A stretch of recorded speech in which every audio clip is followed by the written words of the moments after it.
నేను ఈ రోజు సూటిగా ప్రశ్నిస్తా ఉన్నాను. రెడ్ బుక్ రాజ్యాంగం నిజంగా ఉండుంటే మా పార్టీ కార్యకర్తలు అంకుశం సినిమాలో రామరెడ్డిని ఎట్ట నడిపినారో అండర్వేర్ తో అట్ట కొడాలి నాని నడిపించాలా అని చెప్పి మా వాళ్ళు కోరినారు. కానీ ఇంతవరకు అటువంటి కక్ష, అటువంటి కేసులు ఏమన్నా జరిగినాయా?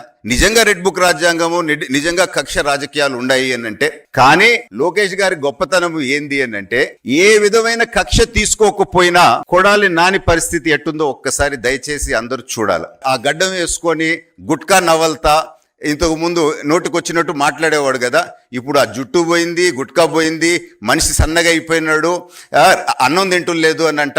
ఇంటి బయట ఎవరన్నా శబ్దం వస్తే పోలీసు వాళ్ళు వస్తున్నారేమో గోడ దుంకి వెళ్ళిపోతాడు, అప్పుడప్పుడు కనపడకుండా పోతాడు.